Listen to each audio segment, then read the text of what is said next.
when you're in youthfulness, you're thinking about the dreams of what could be in the future. Absolutely. Yeah. We spend a lot of times planning, and we're real forward thinking, and we're excited about what's to come. Yeah. Right? Yeah. So tell me about some of that. Tell you about all the things I'm dreaming of and excited about. Oh, the list is so long. what are you, like 20? I'm 23. Okay. So, I mean, there's so, like, I wake up every morning thinking I can change the world and then slowly being reminded that I can't. That's essentially what, if you want like a summary of what the 20s feels like, it's so many things. So it's like for me, counseling, right? Going into the counseling world, I'm immediately like, the whole medical system in the US is broken. I can fix it. Which, talk about insane. Like, that's no. You can't undo 100 years of whatever this is. Dysfunction, sure. Let's go with that. That's a mild way of putting it. And it, like, so many things in the church world. I am always ready to take on a new endeavor. So I have like 45 projects going at once of things that I want to rebuild. I mean, like, let's take like one we've already done, the app, like building. Basically, every church on earth is like uses this one platform to build their church app because it's drag and drop. Everything's great. And I saw it and they didn't do like 3 things that I really wanted them to do. And they charged what I thought was too much money. So I was like, I'll just make it myself, which I would never tell anyone to do ever after doing it. It's ridiculous and takes way too much work. I bet it does. But it was one of these things where, and then I got done with it and I was like, why did I, but also I'm really glad we have it now. It worked out. Everything was good. But it's this funny thought of like, this thing that there's a system for that people have been doing it this way for like 20 years. Like, no, I don't want to do it that way. I'm just going to completely build it from the ground up. Okay. So exactly what you're talking about. Yeah. It's the innovative spirit that comes with youthfulness. Yes.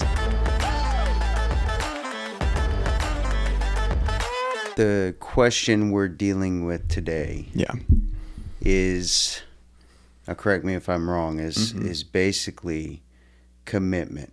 Yeah. It's like, how come we see a wane of commitment amongst younger generations? Sure, I could give it that, but I also see it, I think I see it across the board is what I'm noticing. A culture shift. And it's interesting because we asked that question of like, okay, we're talking about commitment. It's not just the younger generation, but it's also not just in the church. Like, I'm actually surprised by how hard it is. And to be honest, I'm one of these people too. I'm in this boat, like how hard it is to make a plan with people nowadays, how hard it is to get someone to even commit to like, hey, do you want to hang out in 3 hours? And again, I do the same thing. I have 3 meetings I'm supposed to set up right now that I'm actively putting off at any given moment. So there's a struggle with commitment, but then I think at a deeper level, when you bring God into that conversation, it becomes really hard to say, why do I have to commit to God? And why do I have to give my full devotion to him? What does that actually look like and mean? Yeah, I mean, first of all, I mean, we could sit here and talk about the generations because a large part of my doctorate was done on this. It was, yeah. And we could talk about generations and level of commitment, but what we do see is that it's all across the board. It's not just younger generations, although younger generations are more vulnerable to it just by the characteristic of them being young. When you're younger, you tend to have more options because you're younger. Less attachments. You don't have kids. When you have kids, you have just as many options, but you're constricted by what your kids need. What, you start focusing on your kids. You start focusing on their development. You start focusing on their social life, sports, all that stuff comes into play.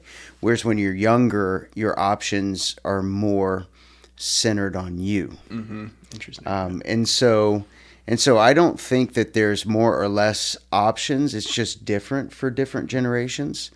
I think it is really a matter of the heart. And also in this culture, we have so many options that did not exist before. So let's just talk about that 1 second. Right now, we're sitting in a room. We have these weird microphones up against our face. Yes. You've got electric light. You've got a computer recording this that we can see over there. You've got a camera filming it. 100 years ago, 150 years ago, the light didn't exist. No. So everybody went to bed, generally, unless you read by candlelight, which some did. You went to bed when the sun went down. Yeah. And when it came up, you rose. Or if you were really industrious, you rose a little bit before the sun came up. But generally, your days and your clock was by the sun. Yeah. And there were certainly events that you could go to at night, dances in the towns or communities that they would hold, festivals, but that was rare. Oh, yeah. Right. It wasn't like all the time. Now you have, because you have electric lighting, you have bars open till 4 a.m. The other day I was going by, I woke up at 3:30 in the morning, 3 in the morning, to go dip netting. Okay. So right? So again, options. Okay. Now in Alaska, I will say the sun doesn't go down in the summer, right? I was going to say we have more options perhaps. It's a little different. Yeah, we're all excited in the summer in Alaska, and in the winter, we're all depressed and we sleep all the time. Wow, yeah, that's pretty much Alaska in a nutshell.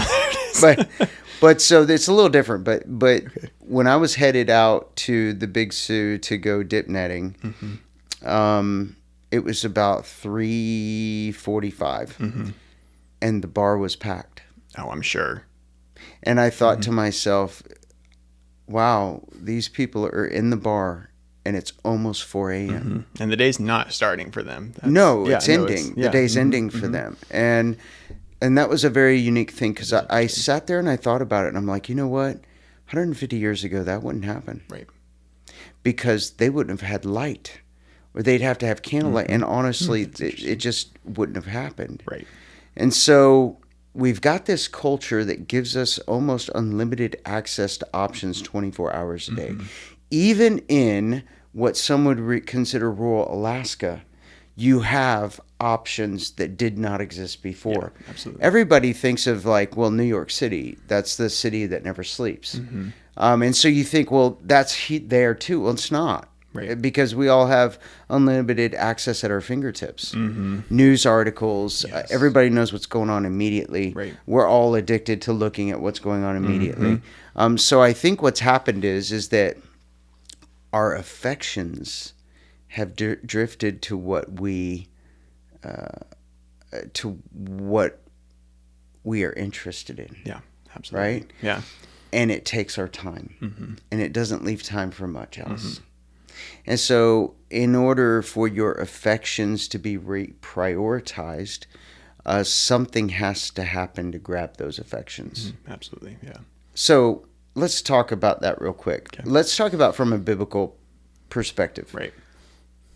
What are some examples of people whose priorities changed because their affections were deeply touched?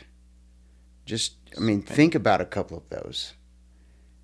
I'm thinking through every character in the Bible essentially at one point. But so, I don't know why Ruth comes to mind immediately. And I'm like, she was devoted. But in this moment with her and Boaz, she kind of turns and realizes what God's called her to do and who she's supposed to be in this moment.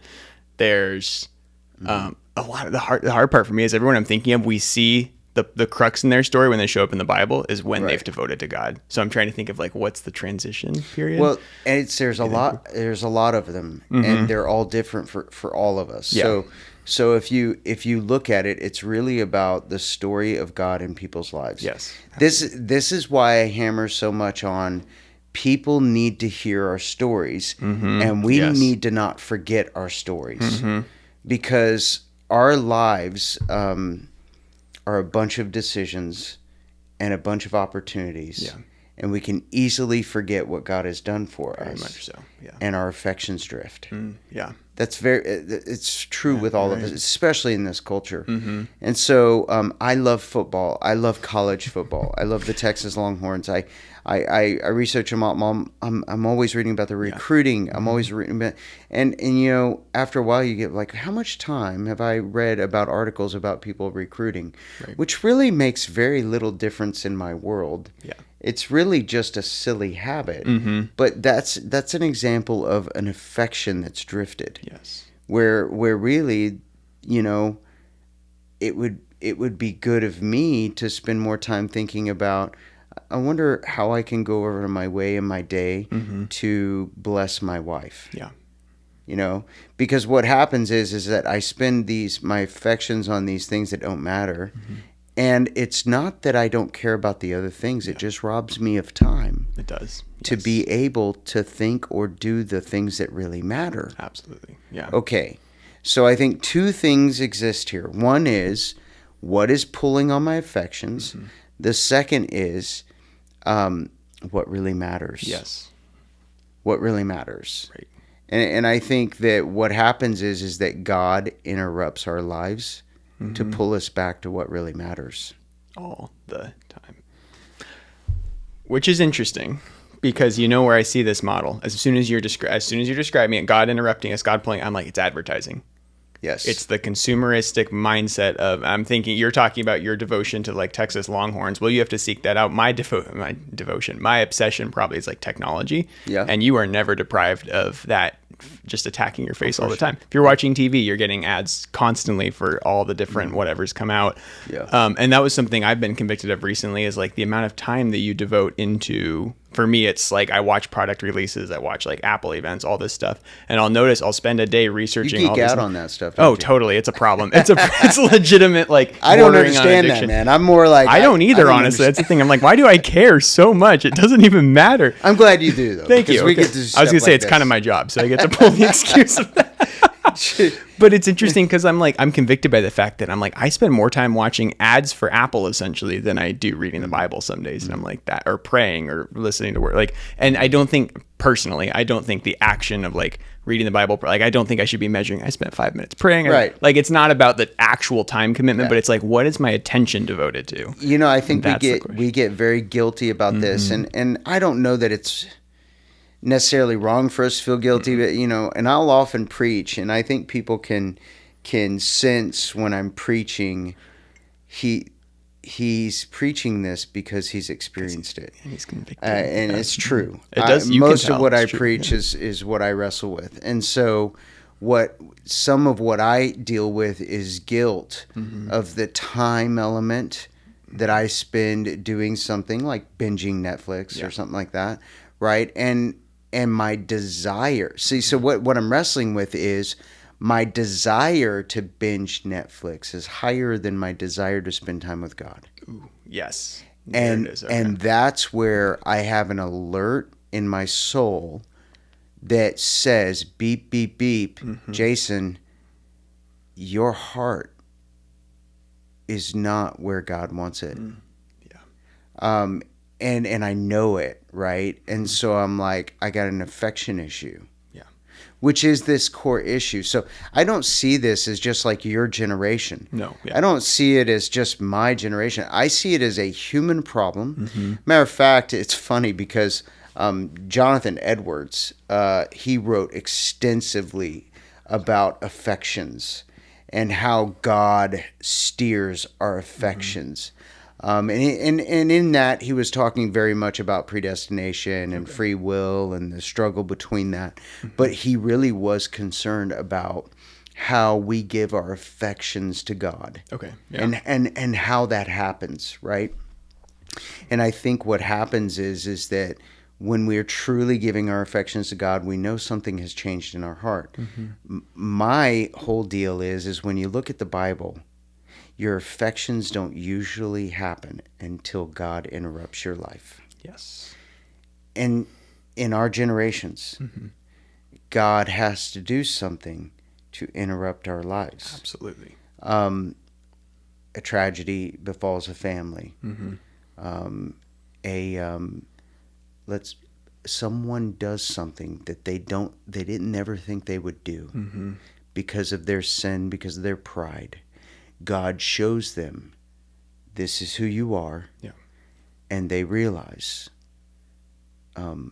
God's graceful and loving and forgives me, even though I thought I would never do this. Right. Everything that illustration I just shared with you was Peter.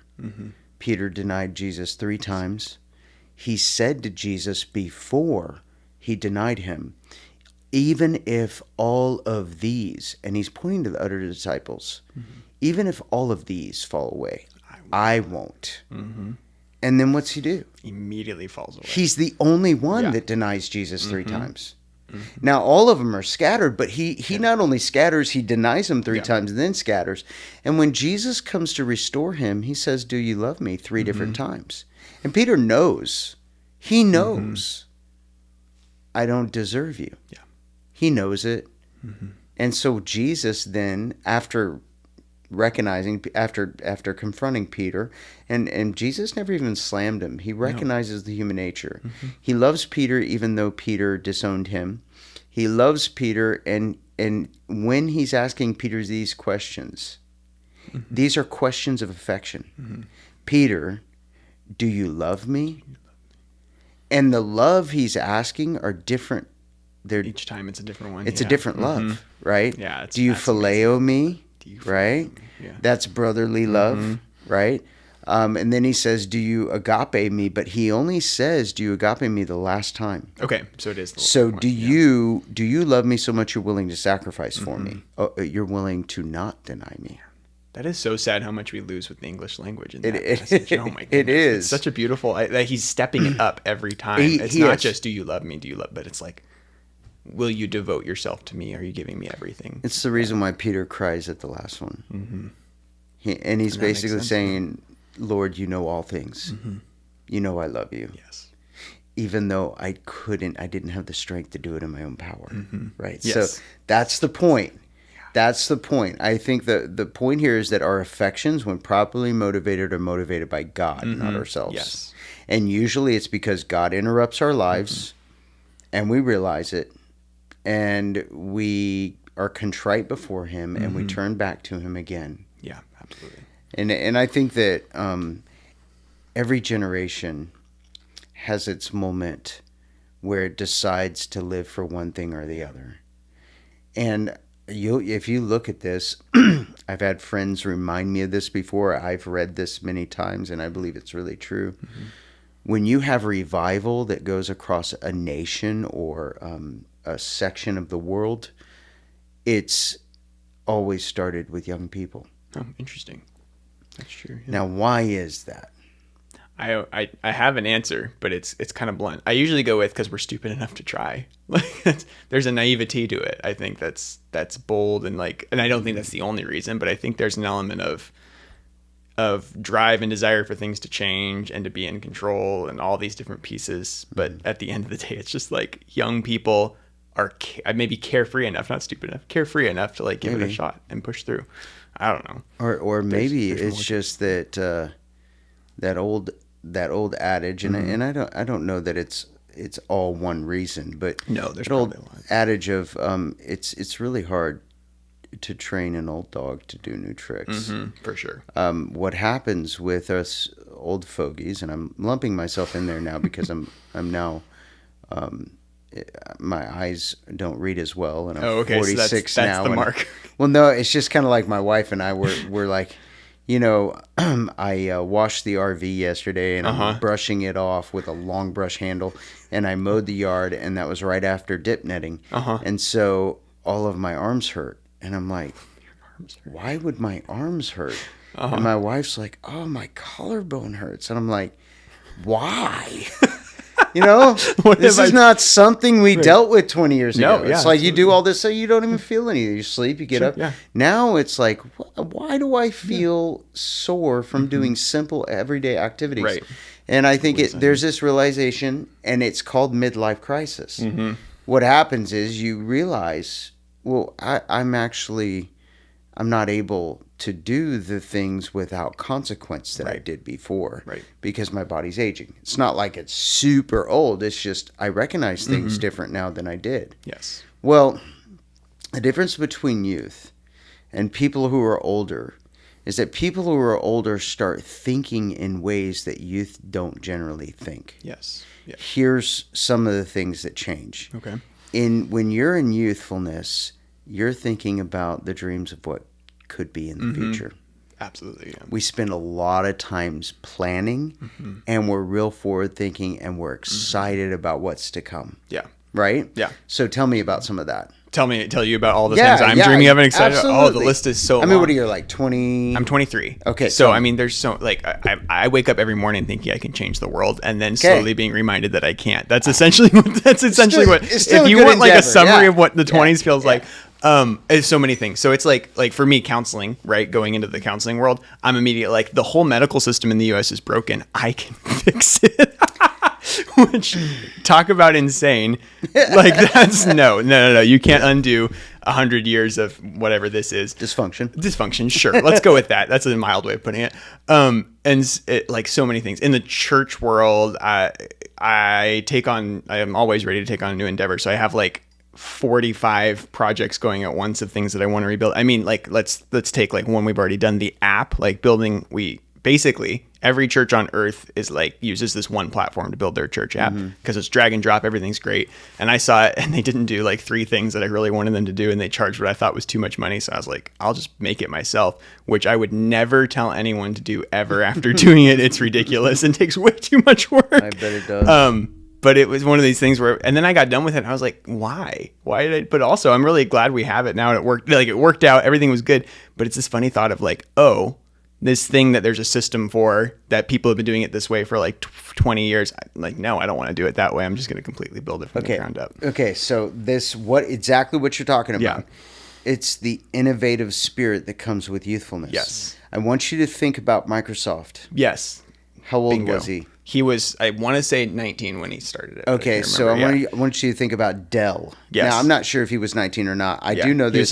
He did not finish college. No, he did not. And he started this business, right? Yeah. Dell Computers, same deal. Right. He did not finish college. Okay. And he started this business while he was in college. Love it. Okay. I want you to think about Mark Zuckerberg. Same thing. Think about all of these guys. They actually started these ideas and businesses when?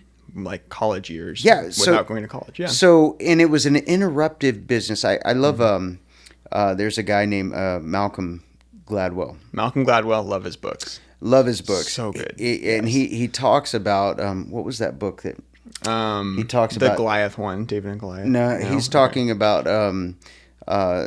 the breakout leaders and why certain. I don't think I've read this one. Anyways, okay, yeah. Well, we'll figure it out in just a second. I know people are already screaming it in the back of their definitely, minds. as they should. Yeah. Anyways, he talks about how it takes 10,000 hours. Yes. To become a professional, right? 10,000 hours of practice, right? But a lot of people who are highly successful people, they don't become highly successful people because of the 10,000 hours necessarily. Yeah. They become it because situations just arrange that way, right? They're born in the right timing, in the right place.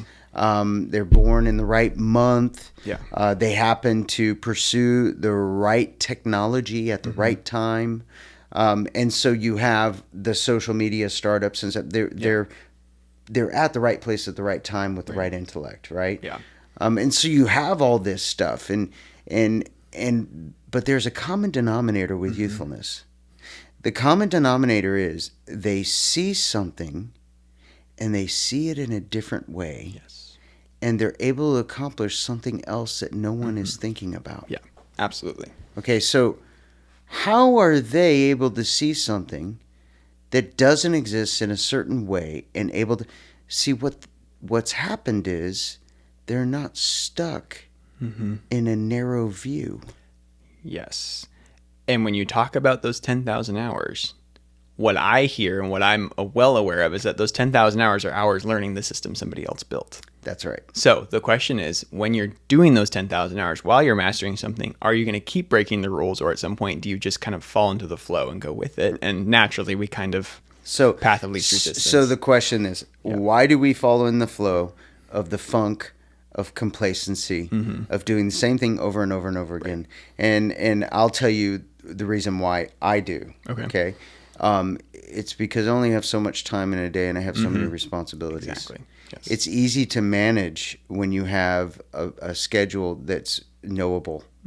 It's easy to manage. It's really hard to manage when you don't have a system that's not knowable. So this is what happens between youthfulness and getting into a little bit more set system. If you're going to raise a family, you've got to have stability. Yes. And so the majority of people who are these high breakout individuals, they usually start off without a family for a little bit. I'm grateful we're going this way because this is something I have a lot of concerns about. So because what I think we don't realize is that in order to stay kind of in innovative, crazy expansion stage of life, you have to sacrifice something. You do. And it might be your sanity, it might be your family, it might and there's a lot of pieces. So I want you to think about the revivals. Let's go back to the revivals real quick. One of the common characteristics is that a lot of people decided to go in the mission field without being married. Interesting.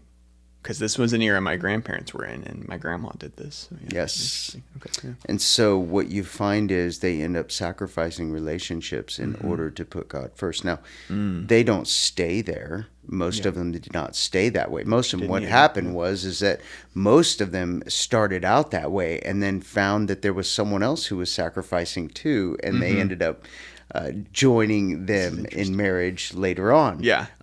But that's what you see. And those are the people who are carrying the torch for God because why? Because they have the time. They have the time. Yeah. They have the time. But, and it's interesting because all this is in the Bible. Peter talks about this in 1 Corinthians chapter 7. He says, I say to you, do not get married if you're single. Yes. Yep. You remember this? Well, no, you know why I know this? Because people quote it to me constantly. Oh, geez, and they're just like, don't get married. So it's either get married immediately or don't get married. Those are the two I get all the time. There's no in-between space in Christianity, in case anyone's wondering. Just kidding. That's a total lie. But it's an interesting, it is. It's like he does say, okay, it's better that you not get married if this is what you're like, because I think he's recognizing hey, if you're devoting yourself to the missions field in this way, this is what it looks like. Right. And I mean, there's a lot of truth to that. So the app thing, right?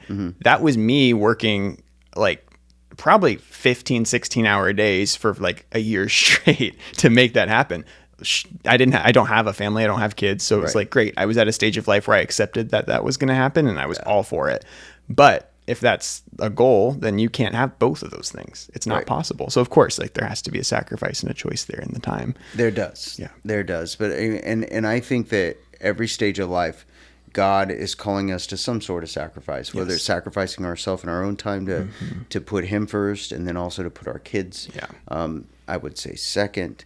Our spouse and our kids would be second. Yeah. God would always be first. And I think that's what we really struggle with. And I described the Netflix thing, and we always struggle with that piece. Yeah. And I think that what's happened in America specifically, not the world, America specifically, we have so many options that we have lost the art of what it means to sacrifice for something greater. Yes. Ooh. Because we give ourselves to so many things at a whim without thinking, maybe I should sacrifice that desire. Yeah. That's our problem. That is our core problem. And when we do that, we don't have any room for the things that are important. No, absolutely not. Yeah. So I think that I stress a lot in my sermons. I'm always trying to balance because I don't ever want to be legalistic because some things I say can go very legalistic. Right. For instance, this last Sunday, I said, I've actually been chewing on this lately. I often do that after I preach. I'll be like, I wish I could have said this different, or I hope people didn't take it this way. But that's my own junk, We all do. I say stuff like, I said, there's not a verse that says thou shalt not binge Netflix, right? Great. I remember saying that. And then I said, however, if you spend your entire life binging Netflix, right, perhaps something's out of whack. Yeah. Right? Perhaps there is greater enjoyment and excitement about experiencing God.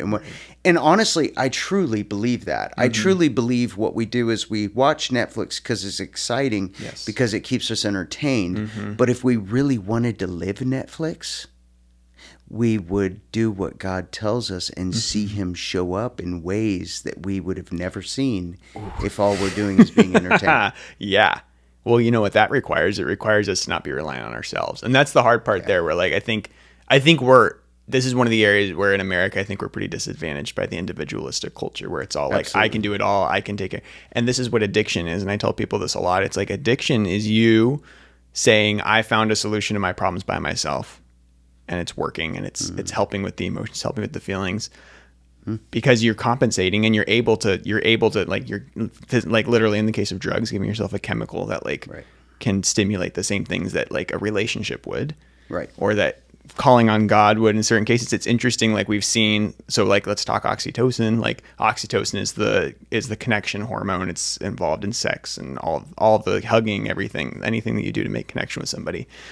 A lot of the drugs that are not street legal that people utilize release oxytocin. It's that sense of relaxation, of connection. But if you don't have the human component, you build the relationship with the chemical, with the thing. So it's fake. It's fake. You're literally building a fake sense of connection. And what we've seen is that you can build that sense of connection in a real way through prayer, through like imagined connection, or they call it imagined connection, but it's not. Imagine, it's real. We know that to be real. You can build it with other people. You can build it in a relationship, and it's much stronger, much more real, and it actually has positive, lasting effects by comparison. So it's interesting how like when we have to actually pursue people, we actually have to pursue relationship in the way that God designed it in order to be healthy, to thrive, to actually find peace in those moments where when we're binging Netflix, when we're doing whatever it is to compensate, we're not bringing a sense of peace. We're bringing a sense of chaos. So I had a psychologist once tell me, and it's interesting because this goes into my addictive past, and I still have patterns of addictions, but not the ones that destroy me, like drugs. Yeah. In the past, I had been addicted to drugs for sure. I mean, marijuana, I would smoke it 5 times a day. I definitely was into powders, stuff like that when I was fairly young. I mean, it's been 20 plus years. But I remember after coming out of addiction, after turning back to God, and then I went through the Marines, and then I got out of the Marines, and by that time I was really different. Okay. Yeah. I had tried marijuana here and there afterwards, but it never was the same for me. And the reason is because I felt out of control. I didn't like the way I felt anymore. Wow. Paranoia, big time. Oh yeah. And this just sense of this isn't what God wants for me. This isn't His best for me. Yes. It's not that I became like anti-marijuana boycotter. It was more of like, this isn't going to be the life that I can live in order to serve God. It's just not. Yeah. And I knew it, right? And so I just chose that's not, and then it started becoming legal in all these states and stuff. And I'm like, well, I'm glad God took me through all that. But the point and reason why I'm mentioning all this is because that is still an option for all of us in states where it's legalized. Right? Yeah. Just like alcohol is, or just like, but anything that I decide to do that's an option that makes me dependent on it is probably not going to be what God wants for me. Probably not. Yeah. Because what's it doing? I'm using it in the place of God. So if I have to do X, Y, and Z to be happy, I become a slave to that which I have to do. Yes. And the lie we tell ourselves there, I think, is that happiness is the solution. It's the like final destination. It's the thing we need. Right. And it's interesting because like if you look at the global definitions of happiness, there really isn't a good one. Right. So all these studies that are like Denmark is the happiest nation in the world, like they kind of are like, this is our measure of happiness. And usually it's peace, actually. I think it would be a better word that I'd say is what we should pursue. And I can't remember who it was who said this, but peace, the definition I like of peace is that it's an overwhelming sense that everything is right in the world, or everything will be right in the world. I don't think you're going to, I know you're not going to find that in anything. You're not going to find it in Netflix. You're not going to find it in addiction. You're not going to find it in food, in sports, in hobbies, anything. And so that's this interesting question of like, okay, so what are we devoting ourselves to the pursuit of? And what is the outcome? Because we're telling ourselves it's happiness, that's like the definition that all will be right if we reach this thing. And then, like you said, you realize in this moment, like I'm not in control anymore. And the thing I'm pursuing isn't actually fulfilling. Yeah. So what happens is that, and this is what happened in my addiction earlier on with drugs and a psychologist, I'm getting back to what I was going for. Yeah. Sidetracked there. You're good. A psychologist had once told me, people don't change until the joy or the pain of the consequences of what they're doing exceeds the joy that they get from it. Whew. So, in other words, I'm going to rephrase that. People don't change until the consequences are more painful than the happiness that they get from doing what they're doing. Our affections don't change until the negative consequences of what we're doing become stronger than the joy we get from what we're doing. So whatever that is, Yeah. if you lose your marriage because you hunt and fish too much, hunting and fishing brought you great joy. Yeah. Until you lost the marriage. Right. That focal point where that breaking was showed you maybe life isn't about this. Yeah. Or there's a lot of people who are blinded. They're just like they keep on in that track, right? So what I find is what God does is he shows up. If you are truly God's, he's going to show up and he's going to help the breaking process. This is the reason why Hebrews chapter 12 verse 3 through 5 talks about discipline. It talks, he basically says the Father disciplines us or God disciplines us like a father disciplines his son.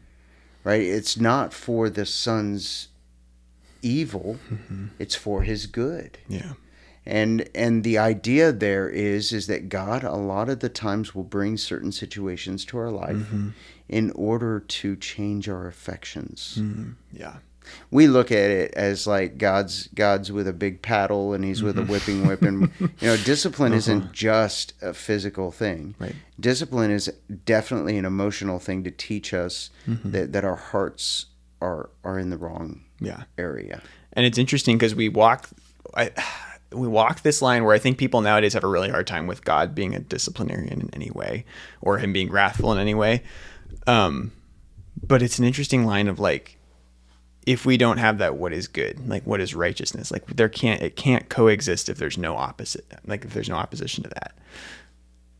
How do we reconcile then with God's wrath and the sense of goodness and peace that comes from him? Like, what's the line there? What's the line of like understanding those things? What makes that difference, do you think, for people understanding that? I'll tell you what makes the biggest difference for me. Yeah. Okay, so, and this is what I find. I have a hard time because I don't want to. I'm not God, and I don't want to judge people. Yeah, absolutely. And anytime I start saying that, you're immediately about to judge people. Is that what this is? Okay. So maybe I should shut my pie hole and just move on. No. Okay, so let me try to say this in a way that's a lot of the times when we're raised in a very healthy environment, we don't really see what made it healthy. And we take it for granted. And we end up not being able to see truth accurately because we had such a safe environment growing up. Yeah. So the opposite is true. A lot of people who grew up in homes that were highly dysfunctional and very much not safe places, they know that there's got to be truth. Yes. Because I grew up in something that was not what it should be. Yeah. And the pain from that causes me to fight for truth. Yeah. Okay. I see a generation, Elijah, that shakes me to my core. I really grieve for my country because I don't see a lot of young men willing to go to war. Yeah. I don't see a lot of strong people. I see a lot of people who they grew up getting a lot of what they needed, wanted. They don't sacrifice. Yeah. And honestly, I don't know that they would have what it would take to go to a war because they've been taught that masculinity is bad. they've been taught. Yes. Like, they've got preachers that whisper to them because they're afraid of getting offended. Yeah. And like, I'm totally opposite of that. Mm-hmm. And honestly, I make no apology. I will apologize if I say something that is not loving and I start going into judgment, right? Mm-hmm. But like, you know what? You should have your toes stepped on Mm-hmm. if you're not willing to accept truth. Yeah. And for me, this is all about life. So this goes down to the policies. They're absolutely insane. Like, insane. Yeah. Oh, I know what we'll do. Because we want to be loving and affirming, and because we believe the highest moral virtue is to be compassionate. If your highest moral virtue is to be compassionate, and that means you don't believe in truth, so that feelings are more important than truth, here's what you'll do. Yeah. You will create policies by which you say, here is a park. This park we used to bring our kids to and play with, but now this park is designated for people to come shoot up without getting any type of convictions or arresting, because we're creating a safe place. Matter of fact, we'll provide you with the needles. Matter of fact, we will test your drugs to make sure they don't have fentanyl in it. Right. So what we're doing is we're saying we value compassion so much, we won't stop you from killing yourself with drugs. Of course, yeah.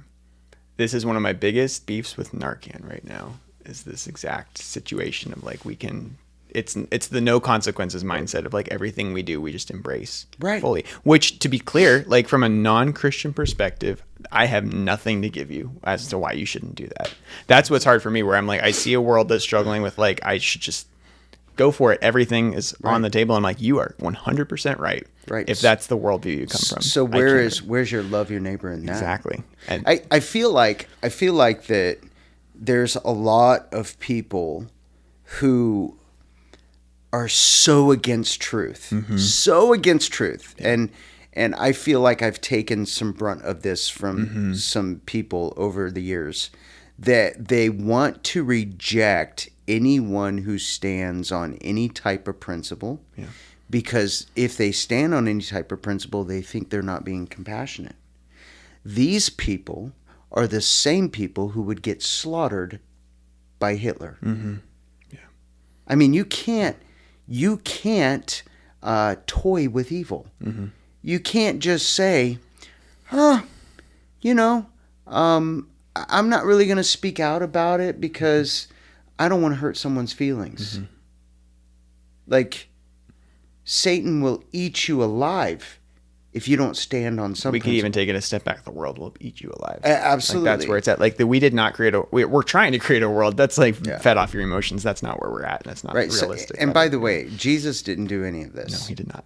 So I think I find a great corrective in Jesus. Jesus ate with tax collectors and sinners. He ate with prostitutes. He didn't avoid them. He loved them. In a sense, Jesus would go down to the playground, the park, and he would talk to the people shooting up. I guarantee it. I don't have any ideas that he wouldn't do that. But Jesus would never give them drugs. No. He never participated in prostitution. He never participated in extortion of people and money. He resolutely stood against all those things. But what he did was he showed them love in the middle of them. And love does not mean, it's not the same as acceptance of the behavior. No. As a matter of fact, oftentimes he would say, go and sin no more. Yes. I mean, the perfect example of this is the woman at the well. Yes. Love this one. He doesn't show up and start condemning her. Nope, he does not. Matter of fact, even when he says, you are right, you have no husband. Matter of fact, you've had 5 husbands. The one you're with right now is not even your husband. He acknowledges that she is sleeping with a guy and living with a guy who's not her husband. And by the way, by the Old Testament standard, that deserves stoning. That's death. Jesus recognizes that. He doesn't have to say it. He knows she knows it. All he's saying is, I'm here. I'm offering you. In the middle of your sin, I still offer it to you. Yes. Amazing. And the fact that he even, I mean, like, you can take it a step back. The fact that he even walks up to her, completely countercultural at the time. So absolutely. Everything he does is just a radical step away from culture. Right. The problem is that when people start rejecting truth, are we going to continue to push in and be around them? Because listen, the people who reject truth, they're truly rejecting God, but what it feels like is they're rejecting you. Right. Which could be true. But our immediate defense mechanism is to withdraw from them and go into our own to fight camp. them. Yeah. Right? And to go to our own talking heads. Yes. Yeah.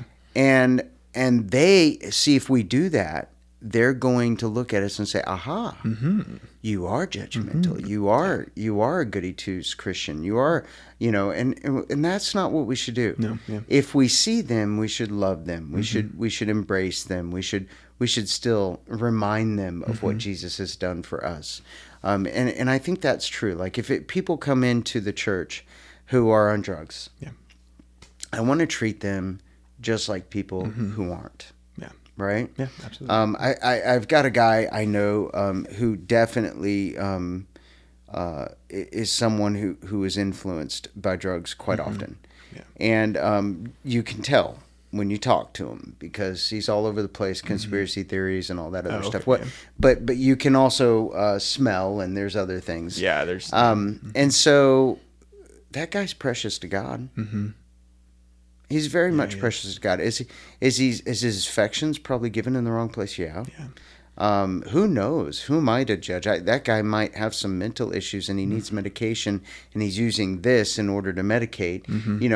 I don't need to judge that. However, I will say this: God loves them. No, they shouldn't be making an idol out of drugs. And I'm not going to quit preaching that we shouldn't be idolaters. I'm going to keep on doing it because that's what God requires me to do. Yes. And it's the same thing for premarital sex. I know the kickback with this. I know that most Christians don't even believe this anymore. But I find that most Christians, probably the majority of Christians probably spend one day a week in scriptures, which is Sunday when they go to church.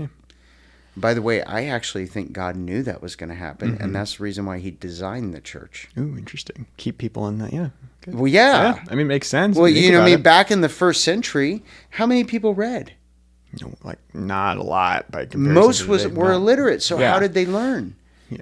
They went to church and heard the public speaking of scriptures. And they memorized. It. Yeah, great. Like so God designed the church for people to grow and for people to be encouraged and for people to be... So I find it interesting that we now have made church optional. And when I say that, I don't mean to say that you have to go to church to be a Christian. Yes. I know that. But if God designed the church, and we know that we're not talking about the four walls here. No. We're talking about the local community of believers who assemble together at least once a week. Okay, that's what we're talking about. But if you say, I belong to the church, but I don't need a church, then you haven't recognized how God actually designed it. Right. God designed it for the purpose of us all growing. And so what we're finding is that people, because their affections are misplaced, they don't know the word. And they don't know Ephesians 4. They don't know Hebrews chapter 10 verse 25. They don't know Hebrews chapter 3 verse 12. They don't know that the church in the Bible in the New Testament, there were cities that were named for churches. The church at Ephesus, the church at Smyrna, the church at Thyatira, the church at Thessalonica, the church of Philadelphia. These were churches at these places, which meant it was all the Christians in these towns that made up these churches, which argues that it is a local assembly of believers who meet together for the purpose of studying God's word, for the purpose of worshiping, for the purpose of being on mission for God. What we find today is that people don't know that, number one. And number two, their affections have caused them to drift so much that they don't even sacrifice on a regular basis. Like, let's just talk about sacrifice for a second. Yeah. Why are 70, and I include myself in this. I'm not preaching against people. Yeah. I'm in this camp, and I'm trying hard to try to bring myself back into balance. But why are 70% of Americans overweight? Ooh. I mean, we get sedentary. We don't have no commitment to change. A commitment to change. Okay, so what has to happen in an American's life for them to change? They have to want to change. I mean, that's a big piece of it. But they have to put effort into it. It's work. That a lot of the times, most of the times, there's a crisis that happens. Yeah. Where the joy of eating too much food, the consequences of eating too much food becomes more painful than the joy that I get from it. Interesting, yeah. So we're going back to addiction again. We're going back to the theology of change. The theology of change happens because there's a crisis moment where I have to wake up. Yes.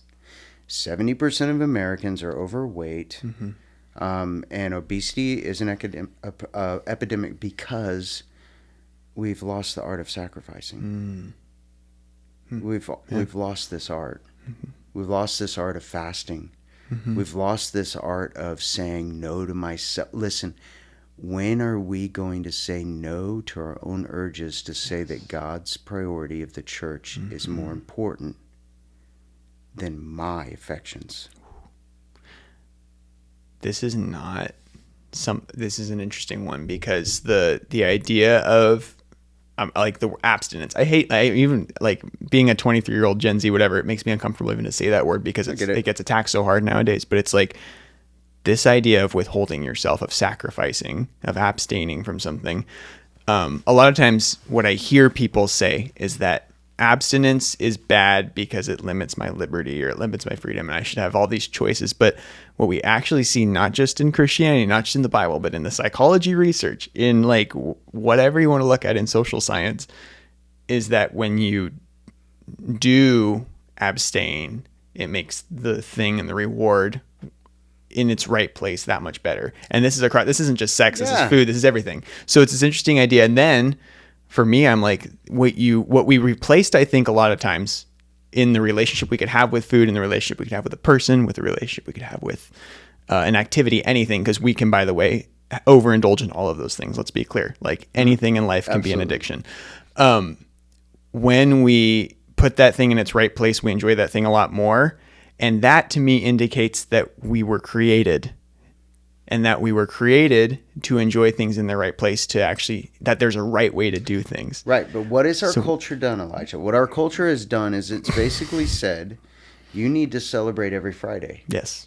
You need to celebrate every day. Every day. You need to reward yourself continuously for the good that you've done. And man, I have found myself in that trap. Oh, absolutely. And it's led to so many addictions. And so you've got this idea of, I worked really hard today. Yeah.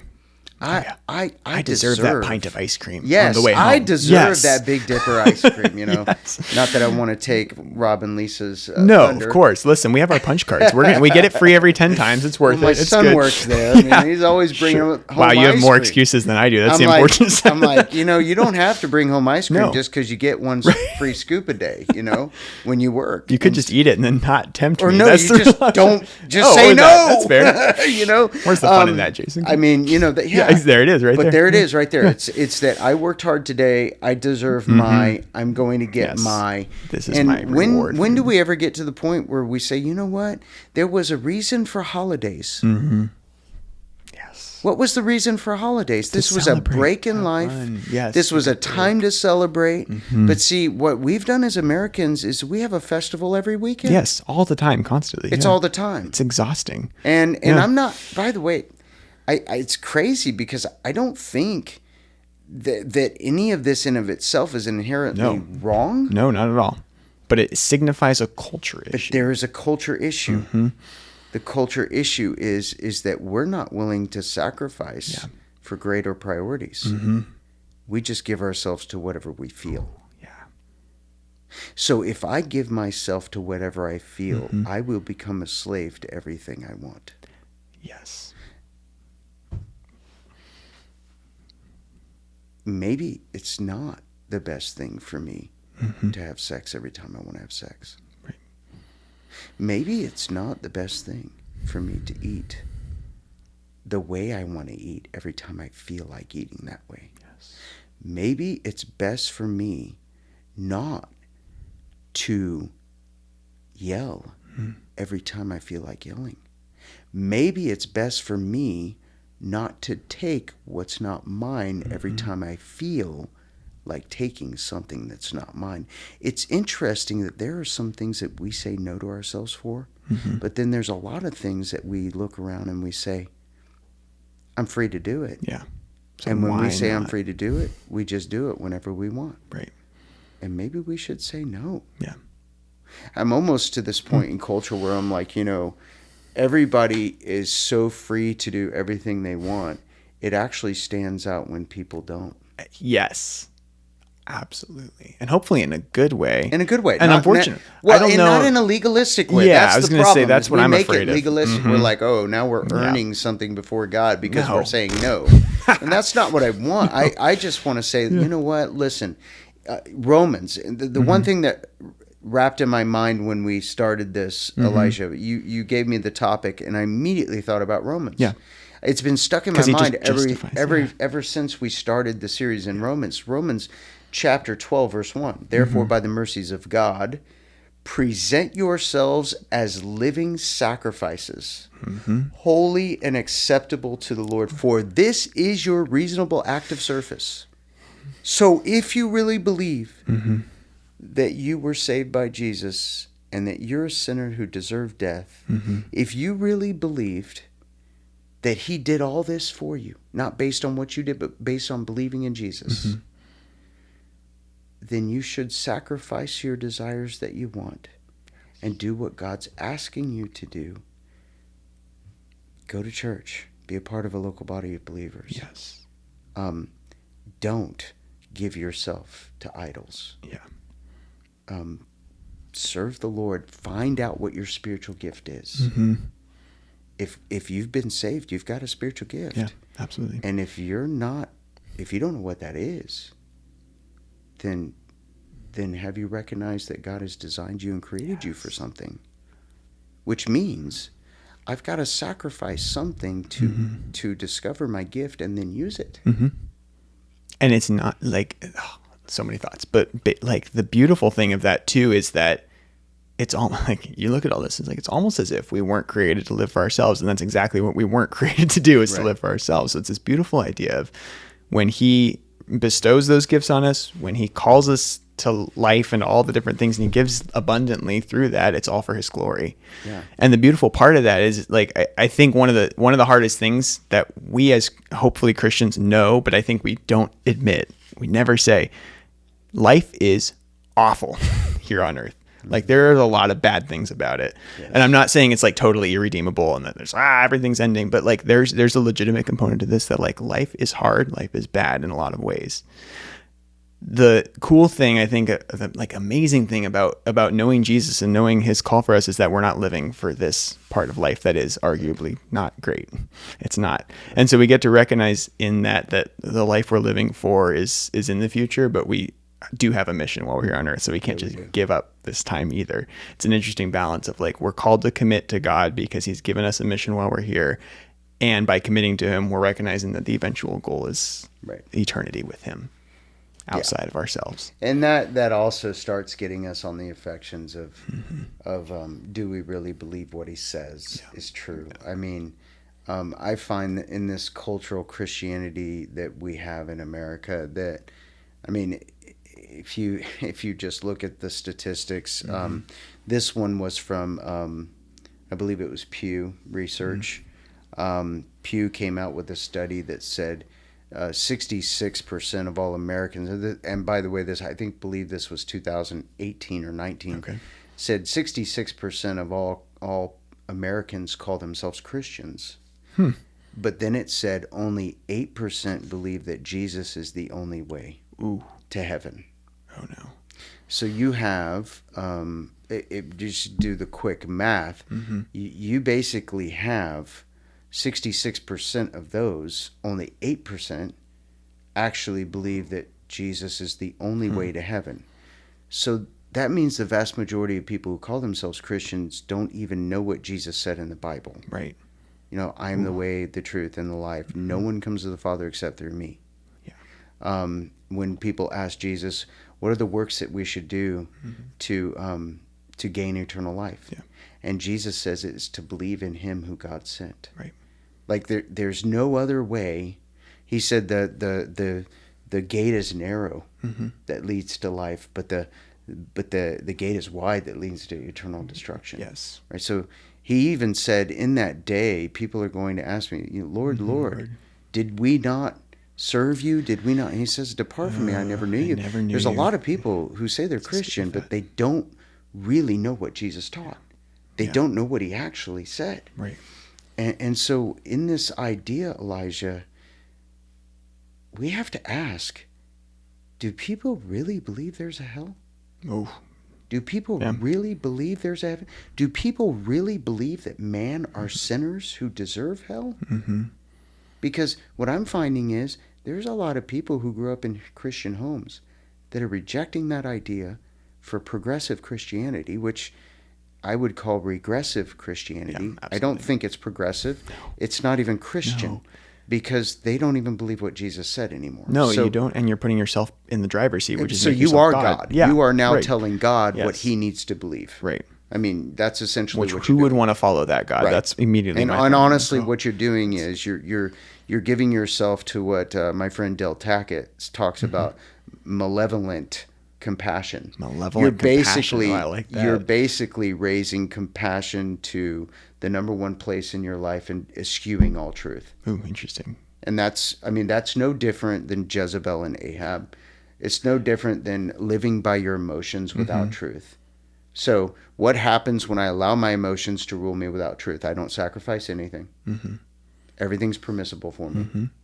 There is no truth. Yeah. And the greatest injustice you can do is to tell someone no. Disagree with me. Yeah. And tell them no. Yeah. and that's where we live. Yes. And listen, I think that what you and I are called to is to love those people well, to recognize it for what it is, and to say, listen, this is not balanced at all. No. Yeah.